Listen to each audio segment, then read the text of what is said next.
Et salut les jet skieurs, jet skieuses, c'est Madjet. J'espère que ça va, que vous n'allez pas trop froid. Moi, comme vous avez pu le voir lors de mes dernières vidéos, ça va. À ce niveau-là, je m'en sors pas trop mal.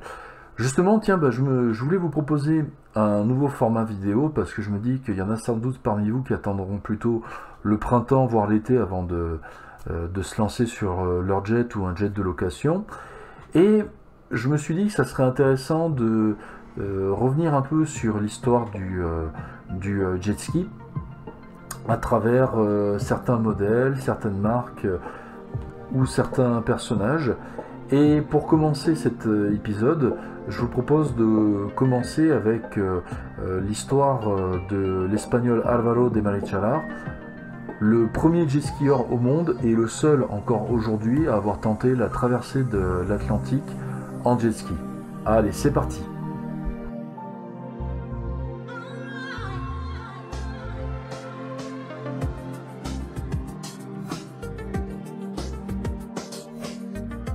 Alors, Álvaro de Marichalar, aujourd'hui il a 59 ans, il est natif de Pamplona. C'est à la base un ancien pilote d'avion. C'est quelqu'un qui aujourd'hui est à la tête d'une compagnie de télétransmission espagnole. C'est également quelqu'un qui a un parti politique. Donc c'est quelqu'un qui est en Espagne assez connu et assez imposant. Et enfin, c'est quelqu'un qui fait également partie de l'Académie navale espagnole. Donc il a une certaine expérience, ne serait-ce que sur des voiliers en haute mer, et il a déjà fait des traversées, avant de s'intéresser à la fin des années 80, début des années 90 au jet ski.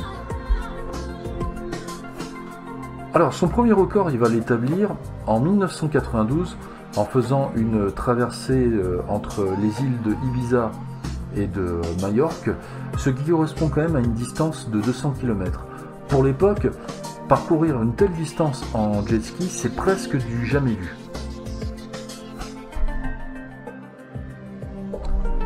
En 1993, il monte nettement plus en puissance en faisant la traversée entre Séville et Gênes, ce qui correspond quand même à une distance de 1350 milles nautiques, soit environ 2500 km.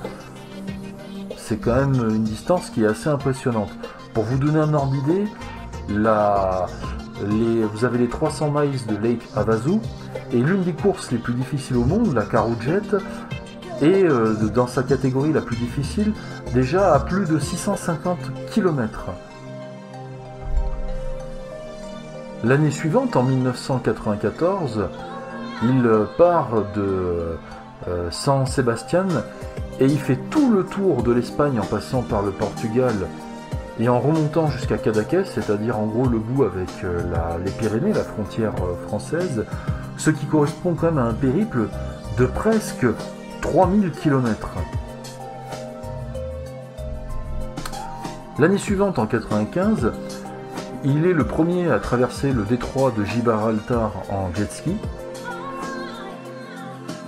En 1997, il repart de Majorque et fait plus de 1000 km pour rejoindre Ceuta, qui est l'enclave au large du Maroc.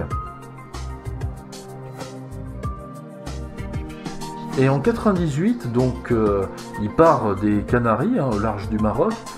Il remonte tout le long du Portugal, va jusqu'à la pointe nord-ouest de l'Espagne et jusqu'à Bilbao, et totalise quand même plus de 2200 milles nautiques, quoi. Donc ça va, quoi. Il est à l'aise, le Álvaro. En 1999, donc, il se suffit pas finalement d'avoir fait les Canaries Bilbao, donc il fait Majorque, la Sardaigne, il y a quand même 500 km aller, 500 km retour, et il va faire ça d'affilée en restant sur son jet tout le long pendant 31 heures, quoi. Je sais pas si vous vous rendez compte, il a passé 31 heures d'affilée sur son Silou XP En l'an 2000, allez, tranquille, il se repose un petit peu, il fait que 60 bornes, mais il te traverse quand même le canal de Panama. Et entre décembre 2002 et janvier 2003, sur quelques jours, Álvaro de Marichalar est, à ma connaissance, le premier jet skieur à avoir fait ça. Il part de Paris sur la Seine, il remonte toute la Seine jusqu'à Rouen, ensuite il longe toute la côte jusqu'au Havre, ensuite du Havre, il va traverser la Manche dans des conditions qui sont assez difficiles, hein. C'est quand même en hiver, il y a du vent, il y a des vagues, etc. Toujours avec son silo XP. Et le mec, il arrive, il te rejoint Londres en pleine nuit. Je sais pas si vous vous rendez compte la paire de coronesses qu'il faut pour organiser un truc comme ça. Alors certes, c'est vrai qu'à l'époque, bon, il n'y avait pas la Ana Hidalgo, machin, etc. Moi, je me pointe aujourd'hui pour faire une traversée de Paris, comme j'avais fait en 2014, avec la Anne Hidalgo Mania, etc. Je suis même pas certain encore aujourd'hui que ça soit possible. T'sais. Je me vois bien arriver devant bonjour Anne Hidalgo, est-ce que je peux faire la traversée de la...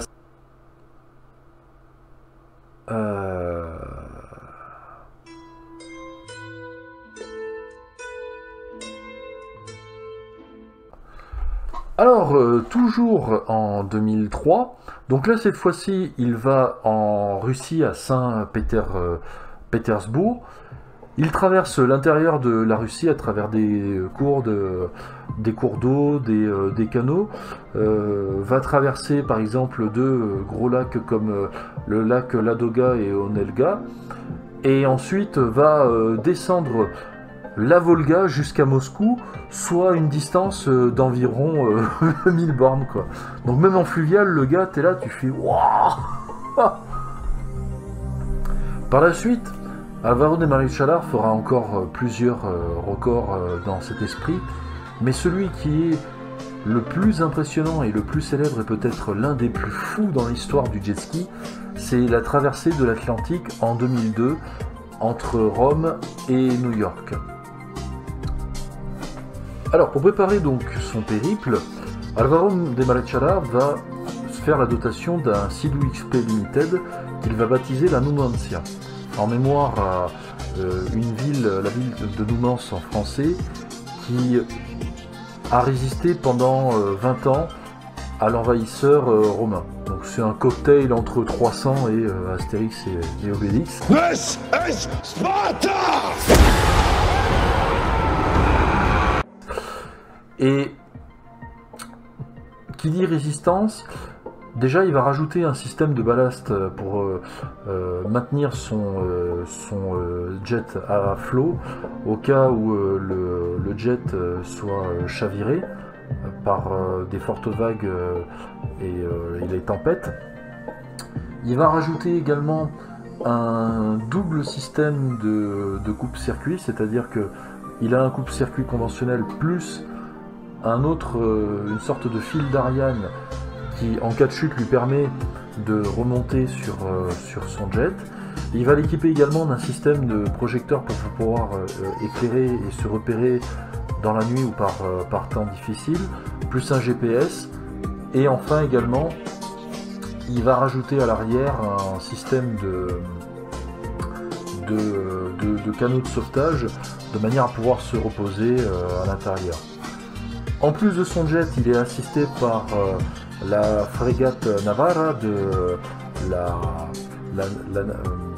la marine espagnole, qui elle va lui donner de temps en temps comme assistance de quoi faire le plein de carburant, ainsi que de la nourriture et de l'eau en cas de besoin.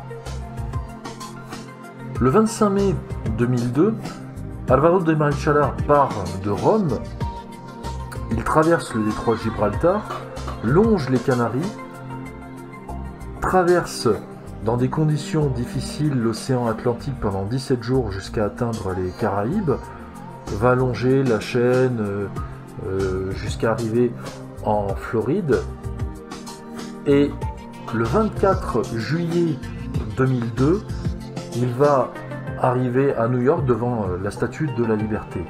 Au total, Álvaro de Marichalar aura passé plus de 61 jours sur l'eau, aura navigué pendant 800 heures avec une moyenne de 8 heures par jour suivant les conditions, sachant qu'il pouvait naviguer 4 heures, mais au bout de 4 heures, il était obligé d'attendre que la frégate le rejoigne pour pouvoir faire le plein de carburant, et aura cumulé 10 000 milles nautiques, soit presque 18 500 km sur l'eau.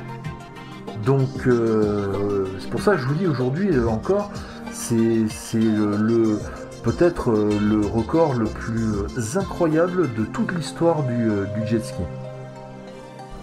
Et parmi les motivations, au-delà du défi personnel, il faut savoir aussi, il a expliqué au cours d'une interview que si il a fait cette traversée, c'était à l'occasion aussi des 500 ans du dernier voyage de Christophe Colomb, puisqu'il a fait évidemment son célèbre voyage où il a découvert les Amériques en 1492, mais le dernier voyage qu'est fait historiquement Christophe Colomb, c'était en 1502, donc 1502-2002, ça correspond aux 500 ans, et ça marque la boucle ainsi de suite. Pour la petite blague également, donc en 2006, il y avait une blague avec Google Maps qui vous disait qu'il fallait, pour faire Hong Kong, le Japon, il fallait le traverser en jet ski, et donc Álvaro de Marichalar aura fait entre-temps cette traversée. Actuellement, il est en train de préparer un tour du monde en jet ski, donc vous voyez qu'il ne se repose pas que sur ses acquis. Il a un Sea-Doo qui est beaucoup plus récent, beaucoup plus moderne. Il est assisté aussi d'un autre navire scientifique, le Yersin, qui est un navire français. Et là, dans l'idée, en fait, il est plus dans l'idée de commémorer les 500 ans de traversée du navigateur portugais Magellan. Donc c'est aussi une manière pour lui, dans un contexte historique, de marquer le coup. Comme vous pouvez le voir, c'est vraiment un jet skieur qui est très atypique. Je ne suis pas certain qu'il gagne, comme j'en discutais avec vous, les 300 miles de Lake Havasu ou la Caroujet. Mais par contre, il y a une chose qui est sûre, c'est que je connais aucun jet skieur, et même moi, je ne me risquerai pas à passer 61 jours en haute mer et simplement faire même là ce qu'il a fait, Saint-Pétersbourg, en passant par la Volga. Enfin, c'est un truc qui moi ne me viendrait même pas à l'esprit. Et je pense que c'est quelqu'un qui, en tant que jet skieur, mérite sa place dans l'histoire. Donc voilà, bah écoutez, c'était un épisode consacré à l'histoire de Álvaro de Marichalar. J'espère qu'il vous aura plu, et d'ici une prochaine vidéo, je vous fais plein de petites gâchettes et je vous dis une prochaine. Salut, ciao tout le monde. Always carry on, never give up. That's the key question. It doesn't matter what happens, never give up. Because if you even think that you could give up, then you give up. But if you are sure you will never give up, you never give up.